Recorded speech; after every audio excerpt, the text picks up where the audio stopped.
And welcome back to another episode of the On the Sideline podcast with Jackson and Kyle. I am Jackson, and I am joined here, as always, by the man who may or may not secretly be Mike McCarthy. Kyle, how are you doing? Doing good. Doing good. Been enjoying the playoffs for two sports. Not enjoying the Red Sox season still. Right. But overall, good. How are you doing? Yeah, it's funny with me about baseball. I just completely stopped paying attention to baseball once the playoffs start for hockey. I have no idea how the Rays are doing. I think they're doing good. I think I saw that. They're fine. They're still good. I mean, I'm ready to jump on the Los Angeles Angels bandwagon if this Red Sox season goes south. That seems a blast. Yeah, that's good. We were not here to talk about baseball. How do we just get on to baseball? What are we doing here? We're not here to talk about baseball or hockey or basketball. Maybe we'll touch on that stuff at the end. We have one of the more fun shows. Last week, people had a lot of fun talking about our top 32 quarterback rankings. Now we are doing the top 32 head coaches. Famously or infamously, last year, Kyle, 32 on our list. The guy who nearly won a Super Bowl, Zach Taylor. Yeah. I don't think he'll be 32 this year. But I did look at this again, though, and I'm like, this is really hard. People disagree with the quarterback stuff just because people are weird about quarterbacks, and right. I get it. There's some things you can disagree on. I even look back and it was like, I don't think Lamar Jackson's the 11th best quarterback in football, which is, I think, where he was taken, somewhere around there.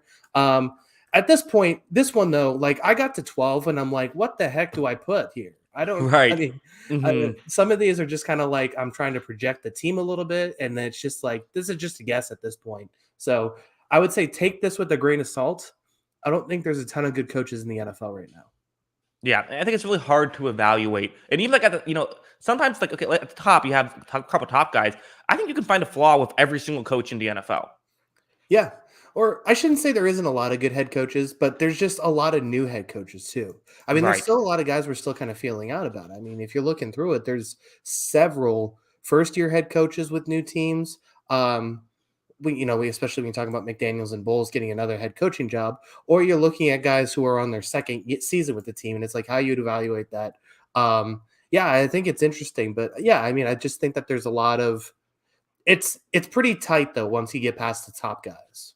Yeah. All right. Well, enough rambling. Let's just get into it. Why don't we do this? I think I picked first overall, if I remember correctly, last time. So let's have you go first overall. Who is the best coach in football according to the On the Sideline podcast?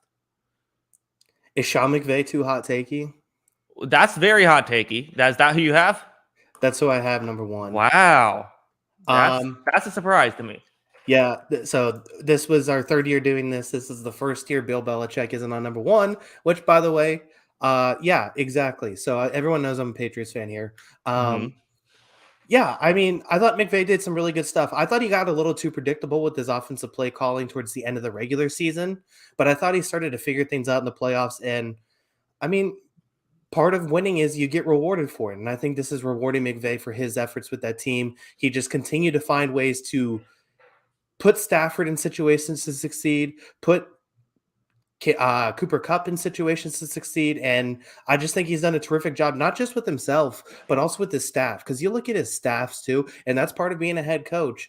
You're looking at Sean McVay's staff. All of these guys are getting chances. All of these guys are getting head coaching jobs. All of these guys are getting opportunities elsewhere, and he's already built one of the most impressive coaching trees, I think, in football. I'm putting Sean McVay at one. I think he's the one who's trend-setting a lot of this stuff. He's moving forward the offensive explosion right now in the NFL, and I think a lot of it has to do with his success. So I really like Sean McVay. I think Sean McVay is great. I did not have him at one. I had him at 5 on my list. So again, we're talking about great head coaches. I think you're making a lot of good points. So, the way that he consistently goes out and gets these, great defensive coordinators year after year. It seems like every year someone gets hired and he gets a new guy who does awesome. So you're absolutely right about all of that stuff. I still do kind of think about this is the guy who wouldn't stop running the football in the Super Bowl too. There are still some issues with him. Like I said, you can find flaws with any head coach if you look deep enough. There's a lot to like about him, but that's kind of, part of why I've docked him a little bit is some predictable play calling here and there. Yeah, I can agree with that, but I think I think right now I take his flaws over some of the flaws of the other top guys that I'm sure we're going to get to. And, I think he's always, even with the stuff with, running the football at times, he's still going to have probably a top 10 offense in the league. Like that's always just kind of seems to be guaranteed with him. So yes, he kind of sticks to his guns and what he does, but at the same time, it gets results at the end of the day. And then it finally got the biggest result, which was the Super Bowl. Yeah, no, I mean, listen, I get it. I think it'll be definitely a hot take, but I do understand it. Number two, the guy who is number one on my list, I'm still going Bill Belichick. I'm not going to get rid of Bill Belichick anytime soon. I get the flaws with Bill Belichick. I get the criticisms with him he definitely is still an old school minded head coach. He does have like that decision to kick the field goal in the Colts game, I believe it was just like, what are we doing here, Belichick? You'd like to see him maybe, trust Matt a little bit more, all that fun stuff. But there's just so much that he does so well. The teams are always, guys are always in perfect position. Guys buy in because they know that, you listen to him, you have success. This is a guy with 8 Super Bowl rings over the course of his NFL career. Bill Belichick, number one on my list. And, again, teams seemingly never take penalties. I don't know. The list goes on and on with great things about Bill Belichick. I get that we're not evaluating the careers. We're evaluating right now. Even right now, I'm still going him number one.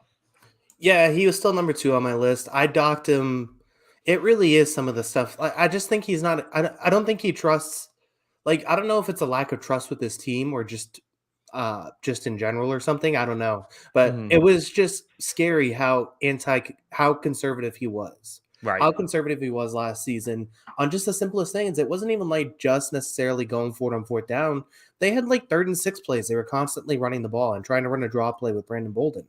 And I'm just like, okay, like I understand you're not like trying to force your rookie quarterback to make a bunch of bad throws, but he's also proven to be a pretty accurate and pretty smart passer, especially as you're battling for a playoff spot and battling for playoff positioning. Why wasn't that stuff even like, why don't you take a chance on those things? Why not try and then say this is a learning experience if he does mess up? It just seemed like a really weird situation for me. I want to see him open it up a little more. And it's so weird too, because I mean, this is a guy who for a long time had kind of been the guy who was looking at like, oh, the numbers say I should go for it on 4th down more. I am going to go for it. And then he just went the other way and it just wasn't even in consideration to go for it a lot of times. Right. It seems like he was always ahead of the curve on he would go for it more. And then as the league has then surpassed that, I almost feel like he's like stayed where he's at, which was, aggressive for someone in 2009, but now he's still aggressive for someone in 2009, which is conservative. Yeah. I think I agree. But yeah, I mean, he's still a great coach. He's always going to churn out a good defense. I'm a little concerned with the Joe Judge and Matt Patricia offensive play calling duties. That's on my radar. We'll see how that goes. But overall, I mean, I still think he's going to be a good coach. Man, has any friendship been more beneficial than Patricia's friendship with Bill Belichick? Absolutely not. I can't imagine how this is going to go. Like, offensive play caller Matt Patricia? Really? This is what we're doing? This is the solution? Hey, he learned a lot. He learned a lot in Detroit about getting a lot of yards and a lot of touchdowns when he was calling defense. So I think if anyone knows how to do it, it is Patricia. It's crazy. I don't get it because it's going to be him and his son pretty much calling plays now. I don't get it. But Bill Belichick just hires guys he likes. Yeah, it's probably because Patricia might be a great hang. Yeah, I guess so. Calling my offensive plays. Yeah, must be. Yeah, listen, Kyle, I can hang out with you. I don't want you to be the head coach of the Buccaneers either. Well, that's a mistake. Right, you're right. Yeah, I would take that back. Let's move on. Number 3, where are you going? Let's keep it pretty close to our list from last year. Now, let's go Mike Tomlin. This guy taking this team to the playoffs last year is, I mean, it should be written in a history book somewhere. This team is god awful. This is horrible. This is a terrible football team. And he got it back to this point. He refuses to go under 500. He just refuses. He has no offensive line. He has no secondary. He didn't have a quarterback. He barely had running backs. I mean, he had a rookie running back, but yeah, I mean, all this stuff, and he's managed to still turn out a winning record and make the playoffs. They got slaughtered in the playoffs because they're not a very good football team, but the fact that they made the playoffs as not a very good football team, I just think is insane. And Mike Tomlin, I just think he's one of those guys where as long as he wants to coach in the NFL, he's going to be probably in the top 5. Yeah, I'm with you. I'm a big Mike Tomlin guy. I feel like he gets sometimes the criticism he gets, I think, is not from him, but just from, they haven't always had the best teams around him in recent history. But the guy's, consistently that his teams overperform year after year. When I started doing these analytic things of like checking out the, what's your team talent level and how, well do you do? Like the one team that consistently overperforms is the Steelers, like even more so than any other team. And I have to credit a ton of that to coaching. It's weird because it's not always like amazing X's and O's or things like that, but it's just, I think it's an element of it is just, again, guys know what to do, good fundamental football, which I always think goes back to coaching, especially when it's lasted as long as it did. So I'm with you. I had him at number 2 on my list. Yeah, I kind of wanted to see him go to LSU. I thought that would have been fun. But, Yeah. I mean, obviously he wants to stay in the NFL, so I don't blame him. But yeah, I mean, I just would have liked to see him handle it at that level. But yeah, I agree.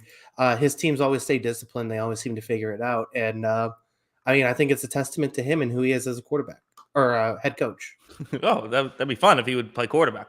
They should make every head coach play quarterback. All player coaches. Yeah, I probably work well for I don't know, a quarter. Probably go well for Cliff Kingsbury. Yeah, he'd probably be the best, right? By default. Yeah, I guess Doug Pederson, I think could do well. Didn't Kevin O'Connell play quarterback? Perhaps. I'm not sure. Let's move on. We don't have to go too far here. Number 4. I'm going Kyle Shanahan. Kyle Shanahan here goes at number 4. Largely just because it's like, okay, this guy's scheme just keeps working. Like this guy keeps consistently finding ways to have his teams go far into the playoffs. We just accept that whatever talent he has on his team, his offense is going to be awesome. Like who else do we say that about? Like only Kyle Shanahan. If you want to criticize some certain fourth quarters and certain playoff games, you can do that if you want to. But as a whole, I think that, again, someone who gets the most out of his talent and then some, Shanahan is high on the list. Yeah, I had him at number 5 on my list. I had one more guy ahead. But at the same time, like, I agree because I think he's the best. I don't know. I'm trying to think. He's the best play designer, I think, in football. And I don't think it's particularly close. I just think he always sets his guys up for success. He finds different ways to create mismatches, whether it's putting Debo in the backfield, whether it's doing these different things, putting George Kittle out wide. He pretty much knows whatever he wants to do to help his team succeed. Obviously, drafting quarterbacks is his weakness. But at the same time, it seems like he could put like a Pee Wee football team, and he's going to find a way to be like at least a decent offense. Yeah, and one thing I should have mentioned at the top is the way I did it was I separated the separated the coaching from the like personnel decisions or anything like that because I just don't know how how much does he really have to do with that? Like, did he want? There's the rumors that he wanted Mac Jones. Who knows how true that is? As a whole, though, again, kind of just the main thing back I said, it's like this guy's. Came close to winning multiple Super Bowls with Jimmy Garoppolo. Like he deserves to be in top 5 for that alone. Yeah, no, I agree. I mean, he's a terrific play designer. Obviously, the problem with Shanahan is until he wins a Super Bowl, I feel like those 2 Super Bowls are going to hang over him. Yeah. But I still think he's terrific at what he does. I think it's going to be. I think that could be an interesting team. Except I still think they're going to keep Jimmy Garoppolo. So we'll see. We'll see what happens with San Francisco. Yeah. Okay, moving on. Number 5, where are you going? Number 4 on my list was Andy Reid. I'll take Andy Reid here. His clock management stuff sucks. It still sucks. It doesn't matter that he won a Super Bowl. It's still really bad. But at the same time, Andy Reid, similar to McVay, incredible play designer, incredible play caller. Or I know Bieniemy is making the calls technically, but I'm sure he has plenty of influence over things. And he just continues to churn out some of the best offenses in the league, and he's been ahead of the curve for 20, 25 years now. I mean, he's just been ahead of the curve for all these decades. And I think it's a testament to how great he is as a coach. Andy Reid's on my list at number 4, and I'm taking him at 5. Yeah, I had Reid at 6. And my reason why I'm a little bit lower than I think most will be is he has yet to figure out a great way to beat cover 2. And that's just, since teams have played this cover 2 coverage against Mahomes, it really feels like the Chiefs have still yet to consistently beat up on that. That being said, like they had the best, points per drive last year in football. So maybe I'm being too hard on him for that. But that kind of issue, if we're evaluating who he is today, it's enough to dock him a little bit lower. But like I said, he's in that elite tier. You could have him at number 1, and I would get it. Yeah, I mean, it's like the question I guess I have for that is, and we don't know, is it really is it his fault they haven't beaten cover 2 as consistently as they should, even though, the offense is still, like you said, terrific? Or is it the personnel's fault? I don't know. But at the same time, I still think he's terrific, and I still think that they're going to have a few tricks up their sleeve this season. Yeah, I think that's fair.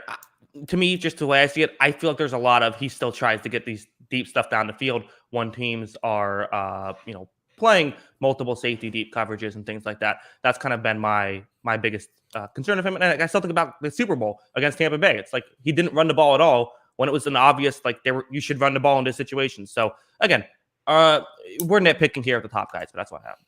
Yeah. So I think any of these guys could be 5 through 1, honestly. But yeah, I mean, I think he's a good spot there. I think it'll be interesting to see how much longer he wants to do this with the Chiefs. Yeah. Let's move on. Number 6, give me Matt LaFleur here. LaFleur, a guy who does not know what a sub-13 win looks like, has won 13 games, or exactly 13 games, every single year he's been in the league.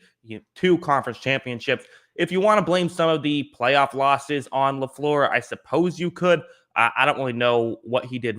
I don't know if he did anything wrong in any of those playoff losses personally, other than the Tampa Bay one when he went with that field goal, which I didn't love. But as a whole, this is another guy who you could say, well, he has Aaron Rodgers, but Aaron Rodgers wasn't considered that, he was considered a Hall of Famer, but Aaron Rodgers was kind of seeming like, man, Aaron Rodgers might be on the way out a little bit. LaFleur gets along. Rodgers wins back-to-back MVPs. LaFleur's gotten the most out of Rodgers. And again, you can't argue with the results. 13-win season after 13-win season after 13-win season. He's here at number 6. Maybe he should win 12 games next year and just blow the last couple games and see if that helps him win a Super Bowl or something. Right. But so I have him at 7. But I'm just like, so I feel like the quarterback thing is only judged against him and not everybody else. Like, why is Andy Reid not judged for having Mahomes? Why is... I guess the one thing you could say about Andy Reid is he still had success of like Alex Smith. He had success of other guys. We haven't seen LaFleur without Rodgers. Yeah, I mean, I get it. Because, the same thing with Belichick, too. Obviously, he had Brady. I just think you succeed with your personnel. And honestly, I think part of being a head coach is also kind of, personality management and managing these guys. And, whether you feel like Rodgers is wrongly criticized for some of his stuff on, by the media or all that, I think it's fair to say he doesn't seem like the easiest person to work with sometimes. And it seems like everything's pretty gravy with LaFleur. So I think that's a pretty good situation. And he's just been able to maximize his talent all these years and win back-to-back MVPs. Yeah, I agree. Let's move on. Number 7, where are you going? I had him at 6. I'll take him at 7. Coach of the year, Mike Vrabel. Listen, I think he's, gutsy. I think he's incredibly intelligent as a head coach. I think he makes good decisions.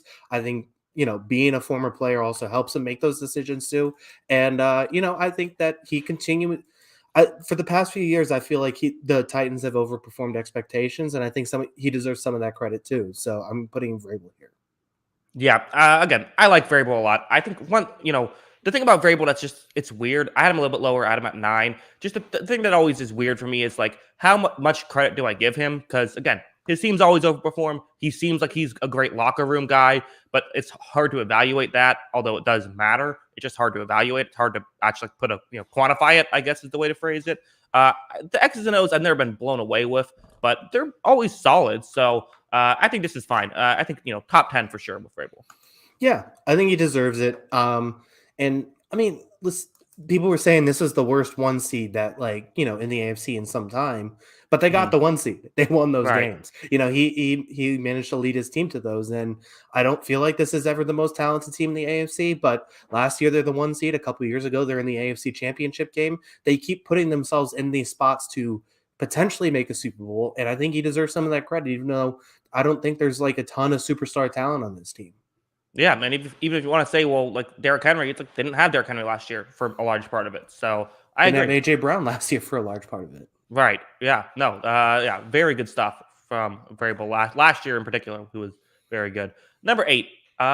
Give me John Harbaugh. John Harbaugh, got, again, has a Super Bowl. It's been a minute, but he has a Super Bowl. Seems like the Ravens, and again, part of this is like, how much credit do I give Harbaugh? Because it seems like the Ravens in general just do such a good job of finding all these little edges, whether it's through the draft, through these, fourth down decision making, going after a guy like Lamar Jackson. A lot of stuff that they do very well. But again, Harbaugh is certainly a key piece of that. And, I think has earned a right to be here. Interested in seeing what they do now. Apparently, they might want to shift to more of a cover 2 style defense, as a lot of teams are doing that. So that's fascinating. But, Harbaugh here at number 8.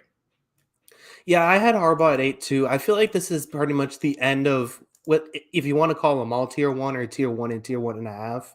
I feel like this is kind of where it cuts off a little bit, and then there's a slight drop off, and then I think there's a bigger drop off coming up here in a few. But I do have Harbaugh here, and I always feel like I underrate Harbaugh, but to me, he's kind of like Mike Tomlin light. Like, I don't think he's like X's and O's wise does anything like amazing. It's not like a Shanahan where it's like groundbreaking stuff. It just seems like his team's usually good, at least solid at everything. And it seems like, once again, they're going to be solid at everything. And it just seems like he's always going to try and overperform expectations. Even last year, that team had so many injuries that they were dealing with. He has Tyler Huntley out there looking, solid and, was pretty close to a playoff spot given the circumstances. I think he's always a pretty good coach, and I feel like I always underrate. I feel bad putting him at 8, but I just don't know where else I'm going to put him on this list right now. Yeah, no, I completely agree. Let's move on. Number 9, where are you going? Sean McDermott. Sean McDermott's the next guy I had on the list. Bills, once again, another team that's consistently churning out really good results. He's hired good staff, so it'll be interesting to see how it works out without Brian Daboll. But at the same time, I think Josh Allen's a good quarterback. He consistently has his defense ready to go, and it's going to be probably one of the 10 best in football once again. And I think he's a good coach. Yeah, I have you said that the tiers dropped off after 8. I think it drops after 9. I think McDermott is on that top tier. Again, you want to talk about the coordinators definitely had a good job. Like last year, the X's and O's were incredible. Granted, part of that is Josh Allen, having him on the team. How much does McDermott have to do with that? Well, I'll give him the credit for it because he's the head coach. So that alone, I think he deserves a lot of credit. And he turned around Buffalo, which is, it's hard to turn around a losing franchise. He's done a great job of it. Yeah, I agree. I don't have anything else to add on McVay or McDermott. Anything else? No, let's go ahead. Let's go to number 10. I'm going to go with Frank Reich here. Frank Reich of the Indianapolis Colts. Some Colts fans get a little frustrated with some of the stuff that he does. To me, I feel like the lack of receiving talent he's had, and he's still been able to churn out these really, solid offenses. He's gotten one of the best years out of Carson Wentz, the best year in the past few years out of Carson Wentz that we've seen. He was able to, make Phillip Rivers, who looked washed up, be able to play particularly well. He got the best year out of Andrew Luck back when Andrew Luck was there. So Frank Reich, I think, has done a really good job with a lot of this offensive stuff. And, the only mistake he made was not going after Tom Brady hard enough, which, again, we're not talking about personnel decision stuff. Yeah, I agree. I think that it's I think it's unfair to put him any lower. I had him at 11, so it's pretty close. And like you said, I think it's a guy he had a good defense. He has a pretty good offense year after year, despite the lack of talent. I think overall, good offensive line. And I think he deserves a ton of credit for this team staying competitive. It's kind of similar to Tennessee, where I don't think there's a ton of like superstar talent on this team, but it just seems like that they're really good overall. Yeah. One thing I'm noticing as well with the chat, this seems like it's one of those things where we're just not going to have a list that people are happy about. It seems like very similar to quarterbacks. People are going to be upset no matter what we do. Yeah, I mean, I went through. I told before we started drafting, I was like, this is really hard. I went through this list. There are guys who I have at 22 where it's like, is there really much separating 22 from 14 here? I don't really think so, but it's like someone has to go somewhere. So it's all right. We can keep going. Yeah, I like this comment. It's like Stooges, watch the Pat McAfee show instead. If you want to watch that show instead, watch that one. Yeah. There's plenty of other NFL content creators. I appreciate any listener, but you can make a channel if you want to draft. Yeah, sure. Yeah, there's plenty of stuff. Yeah, we're fine. Go ahead. Number 11. Where are you going? I'll just take him. I don't care. Number 10 on my list. 11 here is Kevin Stefanski. I still think he's a good head coach. He was a head coach of the year 2 years ago. I think that a lot of the situations that happened with the Brown last year were personnel problems more so than Kevin Stefanski problems, especially on the offensive side of the ball. And, your starting quarterback also trying to play with a torn shoulder also doesn't help your offense succeed if you can't throw the ball downfield like you usually do. I think this team's going to be really good this next season once Deshaun Watson's able to take the field if he plays next season. And I think he's a good head coach still. Yeah, I don't have issues with this at number 11. I had him a little bit lower. I had him at 16. But again, I get it. My only complaint is I thought like his Coach of the Year award was a bit like kind of just ran a very simple offense, which made things easier on Mayfield. But that being said, he got the most out of that team, or at least did the right thing, even though I thought it was kind of obvious to do that thing. We'll see what he can do with Deshaun Watson. I think that this scheme and this marriage could work really well, at least on the field. Yeah, you imagine that it's going to be a little more complicated of an offense with Watson out there, right? Sorry, what's that? I said you imagine it's going to be a little more challenging of an offense with Watson out there, right? Probably. I actually think that Watson fits that scheme well, of like all those bootlegs and like that. I feel like it's actually not that different than what Bill O'Brien did in Houston. Yeah, I think that's fair. It'll be interesting though. They should have more success throwing the ball downfield next season. That's for sure. But all right. So he got a 12. Number 12. Give me someone who I had at number 11, and this is where to me. Take your pick. Like you said, like this to like 22, maybe even further down, you can make the argument for a lot of these guys. I'm going to go Brandon Staley at number 12. I know that he's a controversial figure for sure, and I'm not saying that he's perfect by any means, especially I thought the offense as a whole could have done some better things, especially getting that, working over the middle in particular. But listen, I like that he goes for it on fourth downs. That's, statistically the correct thing to do, even if it doesn't always work out. I made a whole video talking about how he actually helped the Chargers last year in doing that. He won them more games than he lost them, even though, that's not what the perception is. And I think that the way he runs his defense is smart. The only criticism I think is fair to say is maybe he shouldn't have ran that defense given the personnel he had last year, but he's building the personnel around the defense he believes in. I think this year is really going to be the test for him. But I believe in a lot of the way that he thinks, and so that's why I have him at 12. Yeah, I have him at 18. Like, I agree with you. I think I believe in the way he thinks, and I think that he has the roadmap to be a good head coach. I was high on him when the hire happened, and I still think he's going to be good. What I didn't like is it seemed like when his game plan was beaten, he just kind of shrugged his shoulders and said, okay. And I know that some coaches are creatures of habit and like to do that. There's some coaches even higher on the list that I think they're going to run their stuff no matter what. And I mentioned it with Sean McVay too. But it just seemed like that he had glaring problems with his roster, like you said. He didn't really adjust anything to try and help those major problems. And they just kept getting beat by the same thing over and over again. And I think that's something that kind of bothered me. I think he's going to be a good head coach, and I think he's going to figure this stuff out. But for now, I had him at 18. Yeah, I think that's fair. I think that's a fair criticism to have. And again, when I put him at here, and then I made my list, and then I went to number all of them, and I was like, wow, 11. That's higher than I thought it would be, because I just feel like there is kind of a weird lack here. But I think that's fair. Any final thoughts on Staley, or you want to move to 13? We can move to 13. Okay. So I had this guy at 12. Okay. I already see the smirk coming. Well, where are we going? So as I was saying, I like guys who can adjust and be, make sure they do different things when they need to. It's time to give credit to Zach Taylor for figuring things out. I'm taking Zach Taylor here at 13, I had him 12th on my board. Listen, I still think there's some faults with what he does sometimes. I don't think it's perfect, but I think this is a guy who by the end of the season recognized, hey, I can't just keep running the ball with Joe Mixon up the middle for 2 yards every time now. I have to spread things out. I have this elite quarterback. And by the end of the season and towards that playoff time, he was rolling with that passing game and relying on that passing game to carry him in certain situations. I think this is a coach who learned how to make adjustments on the fly last year, and it worked out for them, and they got to a Super Bowl. I'm giving Zach Taylor credit for that. I think he's got to go in the top half of the draft. Yeah, I had him at 19. I'm still not a Zach Taylor guy. I think that Here's what I think Zach Taylor deserves credit for, is helping develop these young players into legitimate superstars. Like, that's what the Bengals have been able to do. What they have Joe Burrow, they have Jamar Chase, they have T. Higgins. Tyler Boyd was there before he got there. But, they have this incredible offensive talent.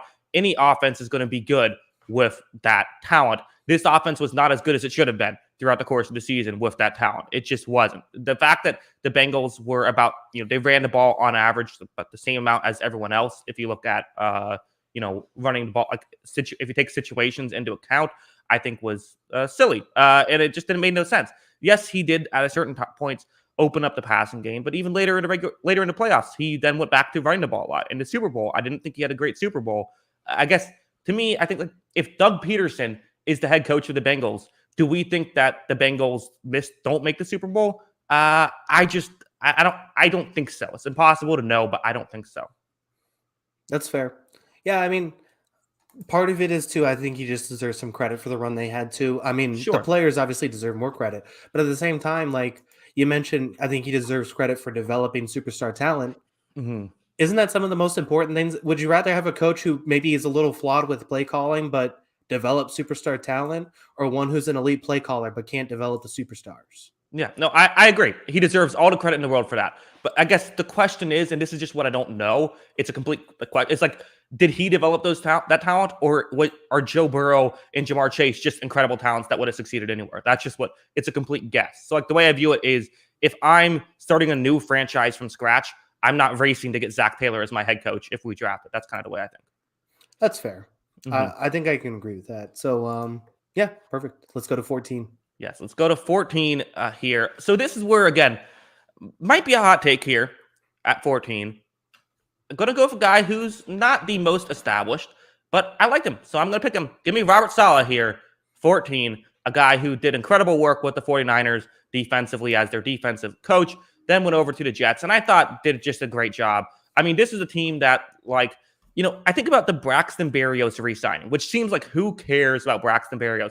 But the fact that he's a guy who made sure he got a deal done with the Jets to stay with the Jets, when has that happened? And I think that's a great compliment to Robert Saleh, who's done an incredible job, not just with the X's and O's, which have always been great defensively and continue to be great, which sometimes when a defensive coordinator goes to, becomes a head coach, it's a little bit more difficult for them. It's still been very good. I also think that the culture shift, everyone talks about Dan Campbell, and he's been very good, but I think Robert Saleh has been just as good, if not better, with the culture shifting, and still has the incredible X's and O's on his back. So I've been a big fan of what we've seen from Robert Saleh over for his first year. Yeah, I do agree. I put him at 19 just because I want to see a little more results before I put him in the top half. Mm-hmm. But at the same time, I don't think people realize how bad this team was roster-wise. Right. Mm-hmm. Winning 4 games almost feels like a miracle in of itself. Mm-hmm. And I give him a ton of credit for that. I thought he was really good this last season. I'm a huge fan. I think this is another guy similar to Staley. I think he's on the right path to be a really successful head coach, and I liked a lot of the stuff he did. I just want to see a little more results before I put him up in that top half, but I did see a lot I really liked. Yeah, I think that is fair. But again, I'm not factoring. To me, I don't just look at this as who gets the most wins. I think there's a lot more that goes into being a head coach than that. Obviously, the goal is to get the most wins, but I value the team on the field more than I think other people do, which is another factor. But want to move on to number 15? Yeah, let's do it. I had him at 13, and another second-year head coach. This is a guy I really liked as the season progressed and got a pretty bad team to the playoffs. That's Nick Sirianni, I think. So I think I thought he did a really good job last season. And this was another coach who I looked at it as, okay, this guy clearly came into the offseason with a plan of how he wanted to run his team. He wanted to spread it out more. He wanted to throw the ball more. He realized who his personnel was and was like, okay, we got to kind of scrap and change some of this stuff up. They went to a more run-heavy scheme. I thought they started to figure things out. And then you got this team to the playoffs when they were dealing like $40 million into the cap or something ridiculous. I give him a ton of credit for that, and I think he's going to be a really good head coach too. I'm a fan of what he did, and I got him here in the top half. Yeah, I like him as well. I had him only a few spots lower. I had him at 18, but I think that, he was in this is the same tier for me of like guys who think there are things about them I like, and then maybe some question marks. The question mark was, I thought early on in the season, maybe you could argue it took him a minute to really shift to this run-heavy offense that I think Hurts really thrived in. I think that's probably the one criticism I would lay. for Sirianni. But yeah, I mean, I agree. This is the team that overperformed my expectations personally. Them and the Bengals were the two teams that overperformed my expectations the most last year. Yeah. I mean, I think and those were the two surprise playoff teams, basically. So, yeah, I mean, I agree. I think it was impressive what he did, and I'm excited to see how he continues to get better. And I think now that he's got an idea of what's going to work with Jalen Hurts and what's not, I'm excited to see this team offensively going forward. Yeah, I agree. Kyle, let's keep the train of second-year coaches running, and I'm going to pick the guy that I bet you're very disappointed you do not get a pick here. Give me the Fighting Dan Campbells. Give me Dan Campbell, number 16 on the list. Again, he was number 13 on my list, kind of similar to Robert Saleh. It's like, I just like a lot of what I've seen from Dan Campbell. There's a huge question mark of I have no clue how good of an X's and O's head coach he is at all, because the way that he ran his defense was like, hey, our secondary sucks. Let's just put like 7 guys back there and hope it works out. And then the way he ran his offense was, again, not the most creative, largely due to the lack of talent, specific at the receiving core. What I like about him is he's clearly a great motivator. No one has a bad thing to say about him in that department. And I like how the analytics side of things, he was the best at fourth down decision making according to analytics charts I've seen out of anybody in football last year. So makes the right fourth down decisions. Is someone who isn't afraid to take chances, as we saw in that Rams game. I'm not willing to sit here and say he will be a future Super Bowl champion or coach of the year, because we just don't know yet that. We don't have the evidence to support that, but we do have evidence to support certain qualities of a coach, and that evidence looks really good for him. Yeah, I mean, I did have him at 20, so I mean, I'm still a Dan Campbell guy, but I don't know, 20, that doesn't seem like a Dan Campbell guy. I don't know. So it's just like, it's another one where it's like, okay, we saw positives last season. We knew that this was a losing horse from the beginning, before the season even began. There was no way this team was going to be good. They got a few more good players around them. Let's see this team take another step forward. Let's see a little bit more results. And it's one of those things where I'm just being a little patient with it. I still am riding for my guy, Dan, but I want to see a little more results before, once again, I put him in the top half. I got him at 20. Like you said, I think he was right with a lot of the play calling stuff. I think he was right with being aggressive. And I think it's a good situation for Detroit going forward. Yeah, we have a Lions fan in the chat saying, I like what he did removing Anthony Lynn from play calling when he was running such a vanilla. I had to move my thing because the camera is blocking it. Anyways, I liked what he did removing Anthony Lynn from play calling when he was running such a vanilla offense. Once he promoted Ben Johnson, it was better. Yeah, it seems like, removing Anthony Lynn from play calling can often be a good decision. Yeah, I think I agree with that. Yeah, I mean, we'll see how Detroit keeps progressing. I think it's one of those guys, similar to Saleh, it's the right culture. Yeah, I agree. Let's move on. Number 17. We're halfway through. Where are you going? I had this guy at 14. Some of the guys I'm still surprised on the board. I had him at 14. I'm riding with this guy no matter what. I was a huge fan of him with the Jets, and I'm excited to see him get another head coaching job. I'm taking Todd Bowles here. I believe in Todd Bowles. I believe in Todd Bowles as a head coach. I think he's going to have this defense still doing its best. And I think he's just going to be able to figure this out. And you know what? Having Tom Brady your first year as a head coach coming back doesn't hurt either. So I believe in Todd Bowles, and I think this was the right move. Yeah. Todd Bowles, superstar defensive coordinator. The question is, can he be the great head coach? It's hard to say it didn't work out with the Jets, but it didn't work out as well as you had hoped. I mean, he got fired from it, so it didn't work out great. Did win 10 games with Ryan Fitzpatrick. That's kind of the one thing he can hold his hat on a little bit. But I think that, I think it's really interesting. I'm glad to see he gets another shot as well. And I'm just sort of fascinated to see like how much of it was just the Jets sucked and like he did all he could do. I think that was certainly a big chunk of it. Can't make that argument with the Buccaneers. They have a lot of talent here. And it'll be interesting to see how well he does. And like you said, helps to have Tom Brady as the first-year head coach. Yeah, I think I agree. I mean, some of these coordinators, it's going to be hit or miss. Is like, I'm forgetting the name of the thing where it's like you keep getting promoted until this part where you're like mediocre. You hit the level of where you're basically mediocre at your job. And is that basically going to be what Todd Bowles is? But I still think he's going to be a good head coach. I kind of believe in him. So we'll see what happens. Yeah, I could see it as well. There seems like maybe a bit of a boom or bust factor, but it'll be interesting to see. let's move on. Number 18, someone who the chat has been clamoring for a lot. Give me Doug Pederson here at 18. He was higher on my list. He was 14th on my list. Listen, guy has a Super Bowl, right? So that alone, you're going to feel some optimism about him. There were things that I really liked about his Super Bowl run. Again, he kind of, he won a Super Bowl largely through using analytics on fourth down decision making, right? So that was cool. He is someone who, I thought the RPO and kind of the invention, not the invention, but really kind of the first guy I had seen kind of run a ton of RPOs with a quarterback who isn't known for being mobile. That was a very fascinating strategy, and it worked out. And I wonder if they'll do that with Lawrence, and they probably will. It could help him.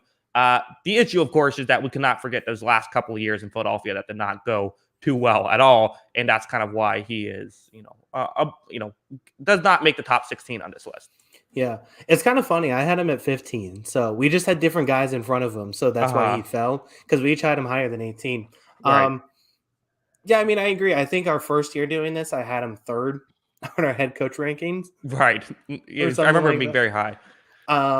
And I still believe in a lot of the stuff he did. I think it was a bad situation in Philly towards the end. He didn't have receiver talent, but he gets another chance at it, and now he gets a superstar wide receiver in Christian Kirk. So we'll see how that goes. That's a joke about the Christian Kirk thing, by the way. Not a good joke, but it was a joke. Hey, I liked it. So there you go. But yeah, I mean, he gets another shot at it. We'll see how it goes and how he develops. I mean, his entire job now is to develop Trevor Lawrence into a competent quarterback, or at least a good quarterback. Should have traded for Zach Taylor. Maybe. He developed superstars. Yeah, that is a true thing that you can say about Zach Taylor. He has developed superstars. Let's move on. Number 19. Where are you going? Give me Riverboat Ron, I guess. That this was another one where it's like, I think he was kind of just failed by the personnel. I mean, this team was rolling with Ryan Fitzpatrick as their starter. Ryan Fitzpatrick gets hurt the first game of the season. He's kind of playing with his hands tied from there on out. I don't think he's a perfect head coach, but I also don't think he's a bad head coach. So 19 feels about right for me, although I had him 16 on my list. So that's right in the middle. I just kind of feel that's how I feel about Ron Rivera. I don't think he's a bad head coach, and I think he still deserves a job. Yeah, it's interesting. This is another guy who we both had higher, but falls. I had him at 15. So we both have him right there. It just fell due to the other guys we liked. I agree. I think that there's stuff to like about Rivera. I think that he is someone who does seem to be well respected among NFL circles.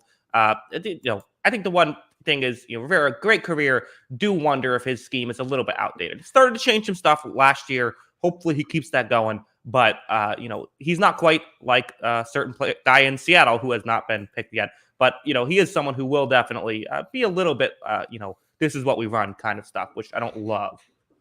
Yeah. I think I agree. And he seems to be aggressive still with his fourth down stuff. I don't know how he did analytically with it, but it just seems like he's always been kind of the head of the curve too with that. It'll be interesting to see how this Washington team does. He's got, at least a somewhat competent quarterback at the helm now, so maybe that'll help. Yeah. I actually don't think, right, and of course you're talking about Sam Howell. Yes. Right, exactly. I actually don't know how good he is at the fourth down decision making. I think that's more of just it's a fun name, the Riverboat Ron. Well, he was an early proponent of going for it more, and I think it was just because he was like, "Oh, I'm going to lose my job. Who cares?" Right. I think he's about to get fired, and then he said like, "Screw it, I'm just going to go for it every time." And then they made the playoffs at 7-8-1, and they're like, "You are a god. We will keep you for another few years." Yeah, it was very weird, but it worked out for him. Yeah, I suppose so. Well, not too much. For a little bit. I mean, he got another job out of it. Yeah, I guess that's true. I guess that's fair. Let's move on. Number 20. Give me the guy who was in the Coach of the Year consideration for a good chunk of last year, Cliff Kingsbury. This feels like a steal here at number 20, although I had him at 17. So again, I get it. Like the end of he pun intended, falls off a cliff at the end of the year. That's how his teams have consistently operated. But I just feel like his team was so awesome in the first half of last year, and the scheme was so awesome. I was championing him to be Coach of the Year for a large chunk of last year before kind of it all went to hell towards the end of the year. He deserves criticism for the way that it ended, but he still deserves praise for the way that it started. And you could say the same thing about a guy like Sean McVay, is that his schemes start to fall off towards the end of the year. It's just not as dramatic of a cliff as it is for Cliff. So that's kind of the way he has to. That's probably the biggest thing he has to work on. Yeah, I had him at 21, and I agree with mostly everything you said. Like, I've watched this whole Cliff Kingsbury like experience, and I still have no idea if this stuff's gonna work. Like, I still watch this and it's like, okay, are they just gonna throw the ball 5 yards at a time?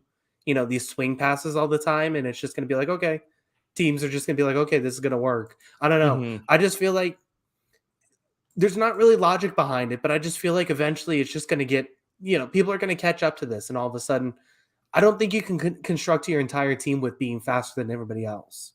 I just don't think football's played that way realistically. I don't know. I'm willing to be proven wrong if this team makes the playoffs or they makes the playoffs again, makes a run, does better towards the end of the season. But it just seems like, oh, my goal is to be faster than everybody else all the time, and I just don't know if it's going to work.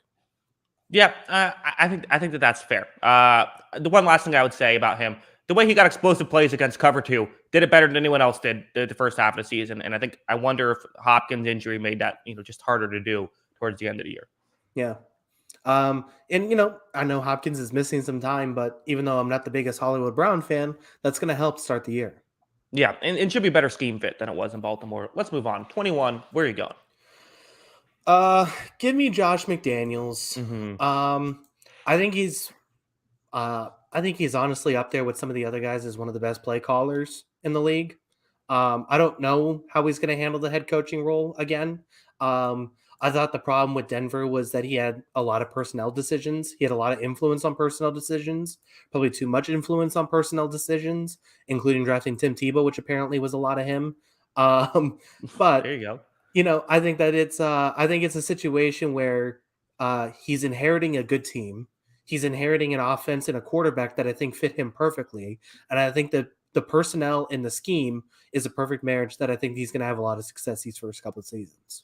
Yeah, well, hey, we know this. Josh McDaniels will not be considered the worst NFL head coach who got Tim Tebow on his team. Who was? Urban Meyer. Yeah, that's true. Yeah, I forgot about that. Wow. That really happened. That was the thing that happened. Was Urban Meyer said, "Let's try Tim Tebow at tight end." Yeah.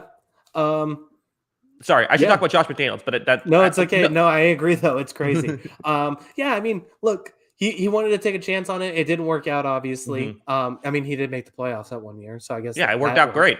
That was the best season of all time. That run was the most amazing thing to ever happen in sports. It was kind of weird. It was crazy. That's what we should do. You know how we do those every now and then we do a podcast recapping a game. We should recap that Steelers. We should recap the whole Tim Tebow era run. That would be a great podcast. I'm okay with watching the Steelers. Can we do all the way up? We have to do the Patriots game after where he loses by like 42. So right. Yeah. I thought the season ended after they beat the Steelers. I thought they won that playoff game, and then that was the season. They forfeited the next game, basically. Yeah. The last thing I'll say about McDaniels is, like I was saying, with the scheme of personnel, like this is perfect with Derek Carr, right? Like Derek Carr could this be a sneaky MVP season? I think Derek Carr is always in that like dark horse MVP candidate season, but like is never like I'd be surprised if Carr gets an MVP. I'll say yes. I think that there's a dark horse, potential there just because the Devontae Adams addition as well. I get what you're saying. Yeah, I mean, I just feel like as far as that tier where it's like, Dak has talked about is like, watch out for Dak Prescott as an MVP candidate. Mm-hmm. He's got the scheme now, and he's got the wide receiver help, I think, too, to really vault himself into that conversation where he could put up some big numbers. Yeah. 22, give me Mike McDaniel, the Miami Dolphins. He was with the 49ers. Again, I'm always going to be a fan of getting guys from the Shanahan scheme. Also, he's someone who just seems very smart. Everything he says just seemingly makes a lot of sense. So, again, we're dealing with these guys where we're basically in all either unknown or you are known, and that's sometimes a bigger insult. For me, I think there's enough to like about Mike McDaniel. He is a rookie head coach who does not make the bottom 10 on this list. Yeah, I'm a fan. I had him actually. What pick are we at? 22. So I had him right here at 22. I think he was my favorite hire of the offseason. It seems like he's got a real plan of what he wants to do in Miami, and it's going to be interesting to see. I'm fascinated to see how this receiver tandem of Waddle and Hill works and how he gets these guys open. And I think it's going to be a really fun team to watch. I think it's interesting. It's one of my most interesting teams to watch next season, and I think he has a lot to do with it. I think he seems to have a really good plan of what he wants to do with this team. Yeah, and it's a perfect fit too, right? With Tua, like this is, say what you want about Tua, but this is playing into Tua's strengths. Getting a Mike McDaniel should be able to do that. Yeah, I mean, it was very clear when they made this hiring, it was to try and unlock this quarterback talent that they had, and if they can, I guess is the question. Yeah, and it also helps, joining a team and getting Tyreek Hill and Jalen Waddle. That has to be, a nice, welcoming present for Mike McDaniel. Yeah, exactly. Mhm. Yeah, I agree. We'll see how he does. He was my number one, rookie head coach for this season too. Gotcha. Well, number 23, where are you going? Give me Arthur Smith. Listen, this was another Mhm. team where I did not think this team was very good. I didn't think it was good. I mean, you looked at some of the analytics stuff. I think for a large portion of the season they were last in DVOA and in a playoff spot. They were in a playoff spot with Mhm. being last in DVOA, which probably speaks a little bit to what DVOA is a statistic. But at the same time, the team was able to churn out some wins with that. I'm interested to see he gets kind of a clean slate now with Matt Ryan gone. He's going to kind of run his offense, I think, a little bit and groom Ritter for that spot. And then, I mean, the defense has to get a little bit better, but we'll see. I mean, I like some of the stuff. I think he needs to prove it a little bit more, but I thought there was some stuff to like here. And I mean, I'm just a huge fan of the Smith offense, and I think it works. Yeah, I had him at 24. I'm with you. I think one of my concerns about Arthur Smith is it just feels like he's not going to get a fair shot. It just feels like the Falcons are going to suck next year, which makes sense. And if they do suck next year, then people will already be kind of starting to look for his head. Maybe you give him one more year, but then you have one shot at it, which is just tough for someone like him. It sucks that they didn't start to rebuild a year earlier, I think. But that being said, there is still, there's a lot to like about Arthur Smith. I actually kind of put him in my tier of like all the rookie quarterbacks, or excuse me, now I said quarterbacks, all the rookie head coaches and Arthur Smith. I kind of just put all in the same tier because he just kind of feels like that. Like I just don't know how much we can evaluate him based on just the weird team that he had last year that was so not built for his offense. Starting to get a team more built for his offense, and I'll be interested to see how it goes. Yeah. Yeah, I agree. All right, number 24 on my list. I'm going to go with another rookie head coach. So there's still there's a Super Bowl winner still on this list. Actually, two Super Bowl winners still on this list that we are not choosing. Give me Kevin O'Connell. Again, I'm always a big fan of like if it's a Shanahan coaching tree or if it's a Sean McVay coaching tree, I'm going to like that move. Kevin O'Connell here, the new head coach of the Minnesota Vikings. There's reasons to get excited just again because of the coaching tree. So that's what I like. Yeah, I agree. I had him 25 on my list. So yeah, I mean, I agree with you. I think it's a interesting hire, and I think he's going to have a lot of fun with that Minnesota Vikings offense. And it's one of those, similar. We're gonna regurgitate this with the next few guys, but it's kind of the wait and see mode for him, and I think it's going to be a wait and see mode for a lot of these rookie head coaches. But I think he's in that conversation. Yeah, exactly. Again, I don't know how deep we can get into Kevin O'Connell. I could have phrased that better. Let's move on to number 25 here, Kyle. Give me Brian Daboll. I think this is the last chance basically for Daniel Jones. They're going to try and see if he can work some of that magic with him. I'm a little concerned that he basically went from a random assistant to head coach in just a few short years, but it seemed to work out for him. And we'll see what happens. It's one of those ones where I'm interested in the hire, and I think a lot of the stuff he did in Buffalo worked. We'll just see if it can translate to success elsewhere. Yeah, there's some things I like about Daboll a lot. I especially like how sometimes he would just like, okay, screw it. This isn't working. We're just going to throw the ball 30 times today, or in a row. That's just kind of how he does it, which I think is smart. I guess the biggest concern I have with Daboll is just, is he the reason Josh Allen did so well, or did Josh Allen do so well and now Daboll is getting a head coaching job because of it?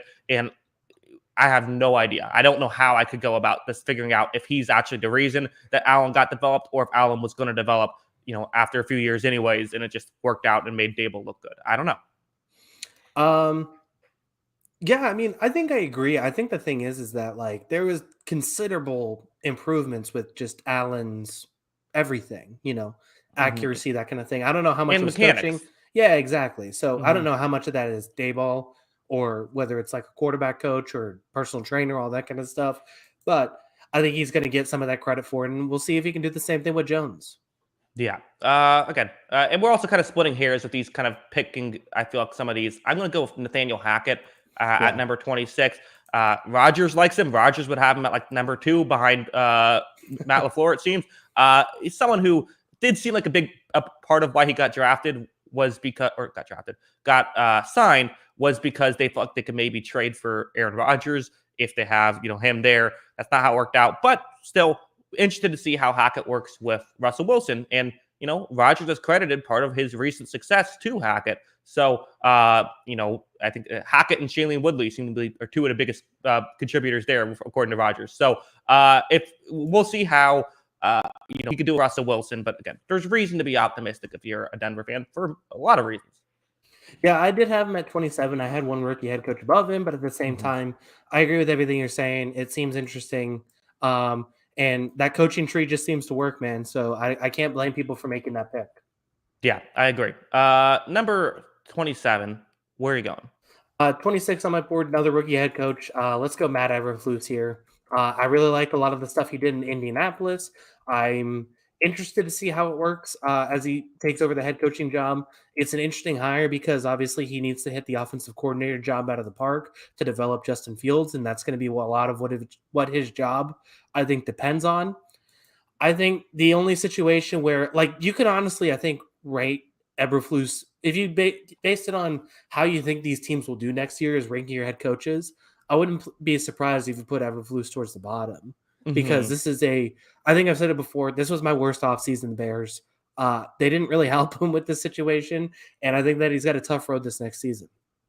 Yeah, I think what concerns me about the Eberflus era in Chicago is, are you just going to do what the Colts do and do the negatives of what the Colts do? Because my hope with this signing was oh, you're going to do the positives of what the Colts do, but you'll actually go out and sign people and, try to get wide receivers. And so far, they have not done that. So that's a huge concern. Again, how much of that is his fault? How much of that is, general management's fault? I have no idea. So if we're just talking about coaching, the coaching itself is very good. He was very good with X's and O's. It's always a concern I have with a defensive-minded head coach. Sometimes the defenses falter with X's and O's once they get into the head coaching position. But yeah, again, there's definitely stuff to like about Eberflus. Yeah, I think, when you're working in the small market of Chicago, right? It's going to be tough to go get free agents. Yeah, exactly. It's just tough to get people to agree to visit there. Yeah, exactly. It'll be interesting. I think he's in a really tough situation, and I hope it's not used against him because I think he can be a good head coach. It's just going to be interesting to see how this. I hope he has a little bit of a leash here, knowing the situation. Yeah, probably not. I don't think that ever happens with any coach ever. Yeah, exactly. Right. Let's move on. Let's go to 28. Give me someone who's 27 on my board, and I could see this guy being someone who next year has a big jump. Give me Dennis Allen, who I thought, that Saints defense has been fantastic these past few years. He's done an incredible job with that. Really like the way that they are schemed up. And on top of this, listen, he has been a head coach before. Don't hold that against him too much. It's a while ago. He is someone who I think could really thrive. And again, we've seen him have recent success as a coordinator. Who knows how well this will work, but I think it helps that he's, staying with the same organization. Guys already look up to him, and the fact that the organization believes in him. I think, again, we're 28 here, but I actually think there's stuff to like about Dennis Allen. Yeah, I think there's a reason to be optimistic. Once again, it's kind of, throwing darts with a lot of these rookie head coaches. A lot of it's personal, just preference. I had him at 28. That defense was elite. That defense was elite for a lot of years. I think they're losing some pieces, but I think he'll be able to figure it out. I'm excited to see what happens for the next couple seasons. And I think he's the toughest part for Dennis Allen's job is following Sean Payton, right? That's basically the toughest part. Plus, he's got to figure out this offense on the fly with Jameis Winston. But yeah, I mean, I think that's the toughest part of his job. And yeah, I agree. I mean, if this defense is really good again, I think this team can be solid again, and he could end up in the top 20. Yeah, could be very fascinating. 29. So we have four coaches who have been either are a current head coach or are, as in not a new one, or there's one new one, but he's been a head coach for multiple teams before in Lovie Smith. Where are you going here at 29? I guess give me Pete Carroll. I can't stand him. I can't stand it. I said this. I was on this for a lot of last season. This guy's ridiculous. I don't know why he ended up sticking around with this team. It's going to be a rebuild. Now they want to rebuild around Drew Lock, which I don't understand. Right. I think he just wants a bad quarterback so that he has an excuse to run the ball 400 times a game. This Mm-hmm. team's going to run the ball like crazy. They're going to run Chris Carson into the ground. I don't like the scheme. I don't like the situation. Or is it even Chris Carson still, or is it just Rashad Penny? Anyway. Yeah. Well, they got like Kenneth Walker. Yeah, they got 4 running backs now, I think. Mm-hmm. So, I mean, I don't like the situation. I don't like the coach. I don't like that he's so archaic. He's probably top 10 coach in 2013. His defense is ahead of the curve back then. He, does a lot of things really well back then. And now it's archaic because he hasn't adjusted since 2013. Yeah, well, I mean that's just the thing, right? Is he still trying to win the 2013 Super Bowl? Like that's still what he's trying. He's still trying to win Super Bowl 49, which is like it's not going to happen. It's a different game now, and he's still doing the same things. He's still 10 snaps a game, he'll play cover 2 instead of cover 3. Look at how creative he is now. And it seemed like there was a part where like he started to say, okay, let me start trying things. Let me open up the offense a little bit more with let Russ cook when that was a thing. Let me get a little more creative on defense. And like it was seemingly working better. And then he said, well, not doing that anymore. And just went right back to what he typically does. Trades, I'm assuming has a hand in trading away Russell Wilson and basically saying we're going to go back to run the ball at a time and play defense, which he's trying to win the Super Bowl from 2013. And that was really the last team to go into the season saying we're going to run the ball and play defense and win a Super Bowl because of it. Denver kind of did that, but not intentionally. Yeah. I'm not a fan of it. And not to mention you're doing this when you have, Tyler Lockett and DK Metcalf are a, very good receiver combination. That's a really good receiver duo. And you're not going to use that. That's probably the best part of your team right now. And it's not going to be used effectively. I have no faith in him. I have no faith in him to figure this out and be successful. Oh, shoot.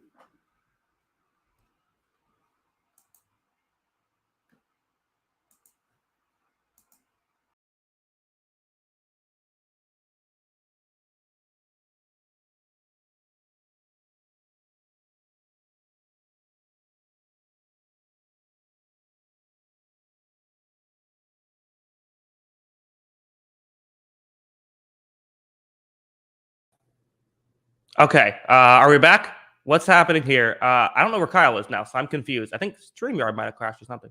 But we have what's happening here? I don't know. Someone in the chat who's here, let me know what's happened with Kyle. I'm not sure if Kyle is okay. Kyle's back here as well. All right, Kyle, what happened? I don't know. My Ethernet just unplugged. I don't know how that happened. Okay. That was weird because mine. I also went. I'm not sure. I don't know what happened because then my internet also seemingly crashed. I'm not sure if the StreamYard thing went down or something. But yeah, that was weird. All right, we're back. Pete Carroll must be manning StreamYard. Yeah, he was tired of us making fun of him. What was the last thing you heard from me? I don't remember, but let's move on to. Yeah. Why don't we just move on to Matt Rhule, or number 30 here, who I am going to have Matt Rhule at 30. I feel a little bad for Matt Rhule falling this far. Like, I don't think he's that terrible of a head coach. It's just like, the Panthers have given him absolutely nothing to work with. Yeah. I also had him at 30. Panthers fans can't stand him, but then again, Panther fans, I think, are the grumpiest fan base in football. Like, I don't get, they're so grumpy. And I get, like, it's been tough. I get it. But at the same time, like, so I think this is the problem. I think he deserves some criticism for this because I believe some of the reports out when it happened. Now, I could be wrong, but I believe some of the reports were that he was the one asking for Sam Darnold. And I guess that would probably have to knock him a little bit, right? Well, I wouldn't knock him as that because that's sort of exercise is simply just coaching. But like, yeah, I mean, that's terrible. like it's just like outside of like the listing stuff. Like, yeah, like I don't know why anyone thought that Sam Darnold was going to be successful. I don't know either. But that being said, I do think he's a good head coach. I think it's a bad situation and it could get better, but at the same time, I think it's going to get better without him and it could be a little while. Yeah. It should be. Yeah. I don't know. I don't think Matt Rhule sucked. Again, crazy to think like how much money he got to, go to the Panthers and They were really like, we're making sure we get this guy. Goes to show, like, who knows with these new head coaches. Yeah. Yeah, that's a shame. I do think, like I said, I do think he's a good head coach. He's done a lot of great stuff. I just think it's a bad situation, bad personnel, how much he has involved with that. And not to mention, I think the other reason why Panthers fans are so grumpy is because their team was fun for so many years. You know, they had a coach named Riverboat Ron. Right. They had Cam Newton, obviously, which is fun. You know, Christian McCaffrey at his peak was fun. And now they just have a head coach who looks exhausted all the time. And honestly, I don't blame Matt Rhule for looking exhausted all the time. Yeah. Is the best thing for Matt Rhule to just fire him? Like, would that be the best thing just for him? Like, if you're like from an ethics standpoint. Yeah, I think he'll end up back at a college in like 2 years. I guarantee it. Yeah, I think so as well. 31. So we got two incredible head coaches left. A Super Bowl winning head coach and someone who's been to the Super Bowl are at 31 and 32 respectively. Where are you going? Which one? Who will be 31? Which will also determine where 32 will be. Apparently my lookalike, Mike McCarthy. I'll take him at 31. Yeah, I mean, it's bad. It's a bad situation. It definitely feels like he's holding this team back. But they're betting down on his guy. I think the one thing that he's done well, and I think one thing he deserves credit for, is he's filled out a really good staff to help him out. He's filled out a really good staff to help him out with play calling, execution. I think Dan Quinn and Kellen Moore. Yeah. I always try to call him Kellen Mond. Yeah, exactly. I think they're both excellent. But yeah, I mean, he still does things that just don't make any sense. He still does game management stuff that makes any sense, time management that doesn't make any sense, just throwing out challenge flags, it seems like, for fun. None of the stuff, it seems like, makes any sense. But he's filled out a good staff and he has a good personnel. So he has that going for him. Yeah. He makes some of the funnier bad coaching decisions out of anyone in the league. Like, he's the reason why people sit on their couch and think that they could coach football. Right. Even though they can't. They look at him and say, oh, I could have done that.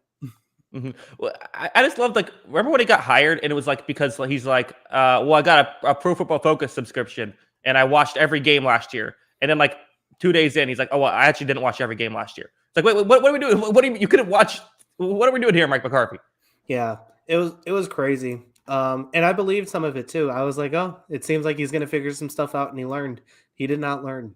Yeah, no, he's still the same guy. We know who Mike McCarthy is. Again, is he going to be the 31st worst coach next year? Probably not. But like, there's still 30 coaches that would take above him. Yeah, I think I agree. You know, this Cowboys team is probably going to be solid again. But I think that there's going to be a game where his decision making, I think, costs them, and it could be a playoff game again. We'll see. Yeah, but he is not 32 on this list. 32, the first coach ever to be a head coach for 3 different teams. Lovie Smith of the Houston Texans. Here's the best way I can view Lovie Smith. Here's the best thing I can do. Is it possible that his scheme is so outdated it is back in fashion, Kyle? Of this Tampa 2, let's just play cover 2 every single snap. That's kind of how the league is starting to go. Like, is there a way that he's so outdated that his scheme has now become back to normal? Maybe. It'd be hilarious if he came out in like a cover 3 defense. Right, exactly. That's the Seattle cover 3. Yeah, that would be the best. I'm back behind the 8 ball. That'd be funny. But at the same time, yeah, I mean, I guess technically that's kind of the way things are going. He obviously doesn't have the personnel to execute it effectively. But the Lovie thing that just blows my mind is that he's failed up so many times. He has failed. He was a disaster by the end of that Chicago reign. By the end of the Chicago reign, they were ready to have him out. He goes to Tampa Bay. He fails at Tampa Bay. He goes to Illinois in college. He is a disaster at Illinois in college football. College football, he's a complete disaster. Ends up on this Houston Texans staff. Their defense is one of the worst in the league. And it's not even like that. That's just because it was bad personnel. But at the same time, guys are all over the place. Guys are running around with like chickens with their head cut off. And it's just a bad defense. And then all of a sudden he gets the head coaching job. A lot of it's just crazy. I can't believe he's continued to fail into these jobs. I'm not a believer in Lovie Smith. I don't think he'll be there very long. Yeah, Smith is one of those guys where you're like, he just must be like a great guy to hang out with. Like he must be a great hang, Lovie Smith. Like he's the guy who the way he gets all these jobs, he must just be great in those interviews. Well, the reports are that basically he's the player's guy. Guys like him. Mm-hmm. And you know what? He probably is a fantastic guy, but that doesn't mean every fantastic guy needs to be a head football coach. Mm-hmm. And I just think he's had his opportunities and it hasn't worked out. And I don't think it's going to work out here. Yeah, should be. It was just that whole thing was weird, right? Like getting rid of David Coley for Lovie Smith. It felt like they wanted someone. I don't know who. And then once they realized they weren't going to get that someone, then they just went with Lovie Smith. So this is the thing. Like my theory is that nobody wants this job. That could be also. Like, because we're just getting these guys who basically shouldn't be head coaches getting head coaching jobs. Mm-hmm. Well, right. I mean, the David Coley thing, again, that felt very much like a, sure, I will take millions and millions of dollars to get this job and then never have to work again. Well, yeah, and not to mention, I'm sure David Coley at one point was like, my dream is to be a head football coach. Mm-hmm. I don't think it was to be an associate head coach or whatever his job was at Baltimore. So I'm sure at one point he's like, you know what, this is my dream. I'm going to do it, and I'm going to take this job. I think there's a lot of guys, good young head coaching candidates that are like, I don't want this to be my job. I want a better opportunity. And I'm sure that's what a lot of teams are looking at in this situation. Yeah, it's interesting. I still feel like if you're one of those teams, if you know you're going to suck like the Texans, have fun with it. Put give Colin Cowherd a job. Do fan-controlled football, basically. I like that. That could be good. Just you buy a ticket, you go to the game, one random fan gets called. They're the head coach for the game. Auction off the head coaching job. Ooh, there you go. For like charity or just money, because like you probably just need some money because I don't know how well. I can't imagine attendance is doing that great. It's possible. Yeah, I don't know. I think they should be creative with it, but they went with Lovie Smith that's fine. Great beard, incredible beard. Can't take that away from him. Yeah, I think it's a tough situation for Houston. I think it's going to be tough for a few more years. Yeah, someone else said wasn't the theory. The theory was the Texans were planning to hire McCown, but it would create too much controversy. That's another popular theory out there. At the end of the day, though, we have no evidence to support any of these theories, but it's still fun to theorize. What was the McCown controversy? Just that, like, you're going after someone who has absolutely no. It wasn't like he didn't do anything bad. It was just like he has no coaching experience whatsoever. And this is also, I believe this was right around the Flores lawsuit, if I remember correctly. So it's like now you're going to hire a white guy who literally has no, he played in the NFL. I actually think Josh McCown might be pretty good as a head coach, but that's, maybe a conversation for another day. Yeah. Well, they went with too much experience, I think. Yeah, perhaps. Kyle, that is our show. This was a fun one. Yeah. I mean, like I said, this was incredibly hard. I was looking at it like, I don't really know how I feel. Like I have no, I'm not going to die with these rankings, Right. So please go easy on us. You probably won't, but that's okay. No, you don't have to go easy on us. Whatever. We can take it. Call us idiots. You're fine. True. Yeah, that's fair. But yeah, this was fun. We do this every year. I think it gets more and more interesting. Yeah, it does. It's seemingly weird. It's seemingly gotten more open. Kyle, for next week, we need a show idea. I had an idea. I don't know if we want to do this now. We'll do it on air because I just think that's fun to talk about it. I was thinking, what if we did like a top 25, under 25 list or something like that?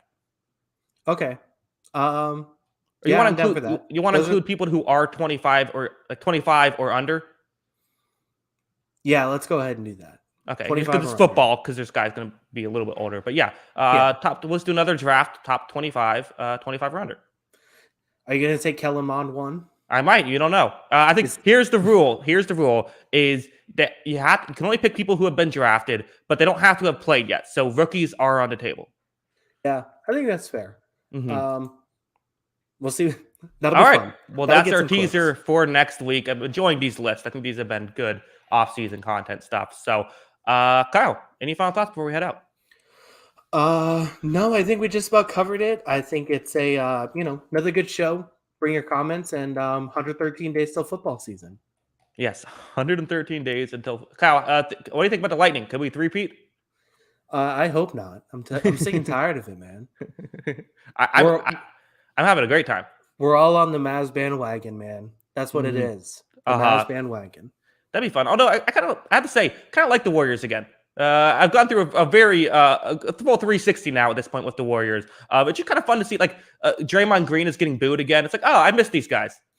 I mean, I enjoy watching them play because their style of basketball is fun, and I just like Mhm. basketball.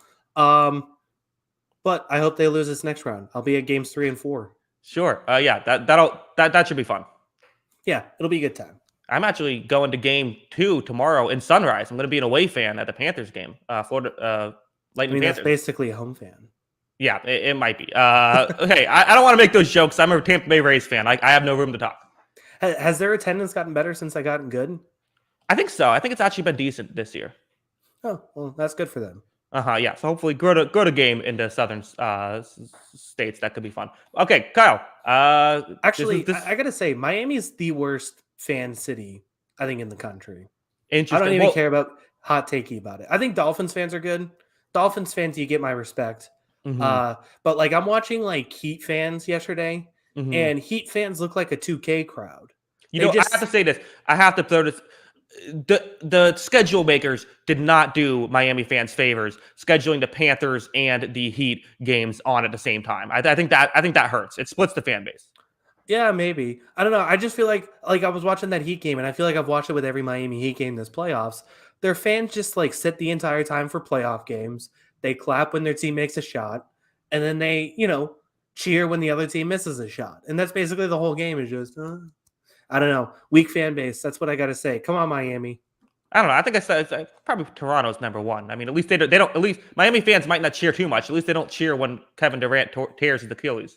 Well, that's a different. Yeah, that's bad. Hmm. I mean, Yeah. I think the Maple Leafs are the most tortured fan base in North American sports. Uh huh. It's either them or the Vikings, right? Yeah. Yeah. They're well, maybe Atlanta, the Falcons, Yeah, just my because of thing that with one. the one is bad, but at the same time, my theory with that is like for a lot of time you're bad. Like that's my thing. Like the Lions aren't the most tortured fan base to me because they're always bad. Like Hmm. Minnesota and Toronto have the taste of being great. They have the taste of they're almost there so many times and they don't win. Um, Hmm. I, Yeah. I I would rank Vikings and Maple Leafs 1, 2 in some order. Yeah, I think I almost feel like the Maple Leafs haven't had a deep run though where they fell short, which almost feels like you can't be the worst. Like you need to like lose in like at least like a conference final in a heartbreaking fashion.